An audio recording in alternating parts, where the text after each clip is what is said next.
A paternidade é um capítulo muito especial da história de todo mundo, e comigo não é diferente, né? Eu sempre quis ser pai. Tem uma coisa que eu digo que é um pouco doloroso de dizer, mas assim, embora eu ame muito os meus pais, meu pai faleceu infelizmente há um pouco mais de 2 anos, minha mãe ainda está viva, graças a Deus. Mas os meus pais, digamos que não foram exatamente exemplos de pai. Embora eles fizeram um esforço, sobretudo depois que eu cresci, de se reaproximar e tudo, eu tive uma relação bem conflituosa com meu pai durante boa parte da minha vida. Né? Aliás, o que recuperou a minha relação com meu pai foi justamente a presença dos meus filhos.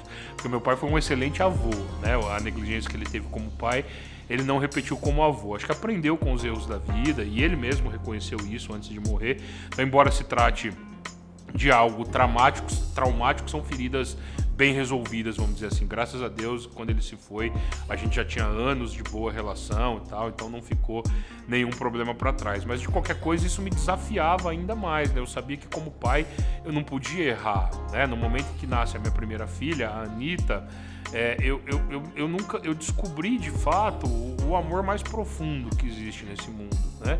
Eu amo a minha companheira, eu amei os meus pais, eu amo os meus amigos, né? Eu amo os seres humanos em geral, mas esse amor tão forte que é o amor de pai e filho é algo que eu senti a primeira vez quando a Anitta nasceu, cara. A primeira vez que eu a vi na maternidade, parece que a minha vida mudou completamente. Eu contei um pouco aqui a minha história, você viu que a minha história é permeada por estrada, né? Eu sempre viajei muito, então para outros lugares, de avião, de carro, de ônibus, né? Cara, assim, viajar pra mim era uma coisa normal. Então, tipo assim, ó, tô indo pra Brasília, pego o avião, vai embora. Tô voltando pra São Paulo, vou pra Marília e tal. Cara, era uma coisa tão corriqueira que você ia despedir como se você estivesse indo ali no mercado e já voltasse e tal. Cara, a primeira viagem que eu fiz depois que a Anitta nasceu, meu amigo, eu senti um aperto no coração que eu nunca tinha sentido na vida. E eu tava indo pra São Paulo pra uma reunião, coisa que eu fazia de 15 em 15 dias, assim, que era super normal, era como ir pro centro da cidade, assim, tal.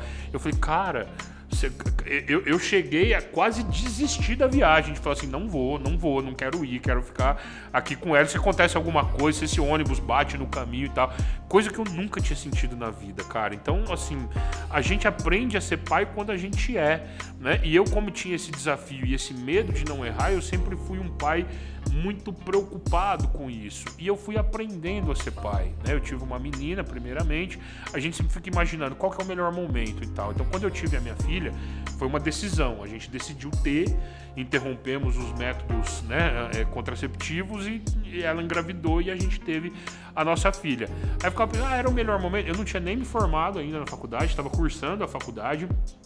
A minha esposa já trabalhava, tal, estava cursando a faculdade dela também, tal. A gente falou, cara, vamos esperar o melhor momento? Vamos agora. A gente já tinha comprado a casa, né, de forma financiada na Caixa e tal, mas já tinha a nossa casa própria, então vamos ter a filha. Então eu lembro que nos meus primeiros anos, eu estava na Unesp ainda, e eu ia pro gabinete de manhã, e depois eu ia estudar, eu deixava a Anitta na creche da Unesp de ônibus, cara. Eu saía do Bandeirantes de ônibus com ela no colo, ia até a Unesp, 7 horas da manhã, deixava ela na creche da Unesp, ia trabalhar e voltava, pegava ela na hora do almoço. Então era toda uma correria, tá? Eu fui comprar o meu carro um pouquinho depois que ela nasceu, o meu primeiro carro.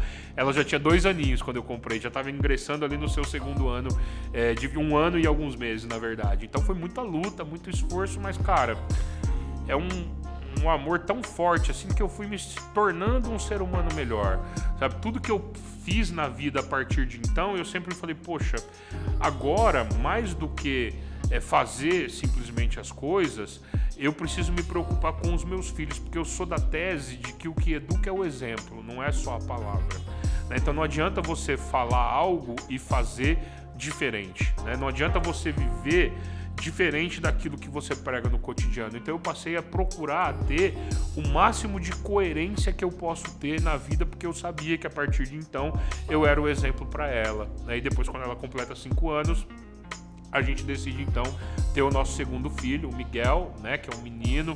E a gente tem nesse período todo aí aprendido a ser pai e mãe, tem sido uma experiência maravilhosa, né, cara? O estímulo da leitura. Então hoje eu vejo a minha filha é uma leitora assim, inteligentíssima, tem uma expressão maravilhosa, tem uma menina sensacional, cara. E o pessoal fala, ela é a sua cópia. Não é a minha cópia, muito pelo contrário. Ela é muito diferente de mim. Tem muitas coisas minhas, com certeza. Mas o que eu digo, o meu maior orgulho não é que ela seja igual a mim. O meu maior orgulho é que ela possa ser quem ela quer ser.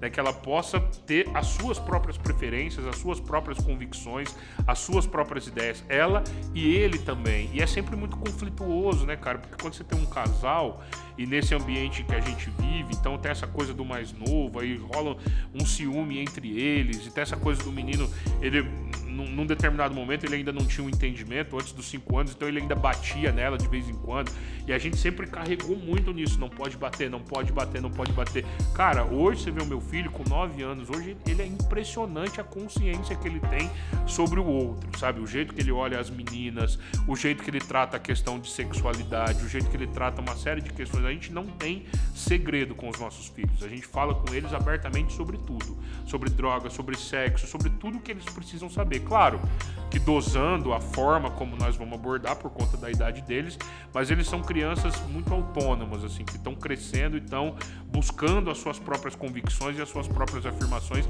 e é muito bonito isso, cara, é muito bonito. E eu fui percebendo, na medida em que eles foram crescendo, eu fui percebendo que cada vez mais eles precisam de um tempo de qualidade com a gente, cara. Então muitas vezes eu sacrifico algum momento de descanso, ou mesmo até por exemplo, eu poderia dar mais aulas, né? Por que eu não pego mais aulas? Porque eu preciso de um tempo de qualidade com os meus filhos. Então, eu me lembro que teve uma vez que o coordenador da escola me ligou e falou, hoje o Miguel veio aqui chorando na minha sala, disse que tá ficando muito tempo com você. Era um momento que a gente estava em evento que me tomava muito tempo e tal. Ele falou, ele disse que tá ficando pouco tempo com você e tal. Eu falei, poxa vida. Aí eu falei, aí abonei na prefeitura no outro dia, falei, então amanhã eu nem vou dar aula, tal. Peguei ele, fiquei o dia todo com ele, tal. Eu falei, mas não adianta ficar um dia todo e depois ficar meses sem dar atenção pra ele. Então eu tenho um momento da minha vida que sempre é dedicado a eles, sabe? Que eu chego em casa e ele fala, papai, vamos jogar videogame comigo? Vamos, filho, vamos embora. A minha filha, pai, vamos assistir um documentário comigo? Interessante, tal? Vamos, filha, vamos embora.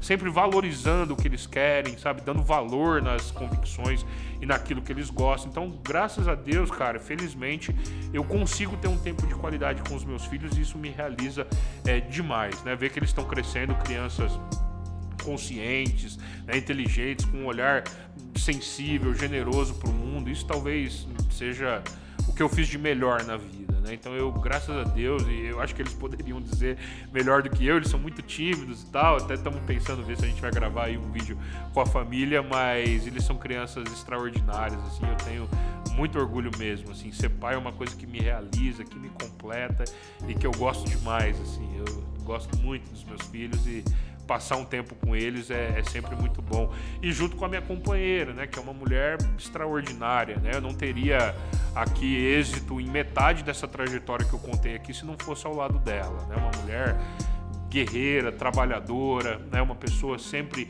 com valores elevados, sempre disposta a ajudar o outro. Ela é uma pessoa muito mais reservada do que eu, muito diferente de mim em vários aspectos, né? A gente já teve conflitos por causa disso e tal, mas felizmente a gente conseguiu ir aprendendo os caminhos de conviver nessa diversidade, nessa diferença de opiniões.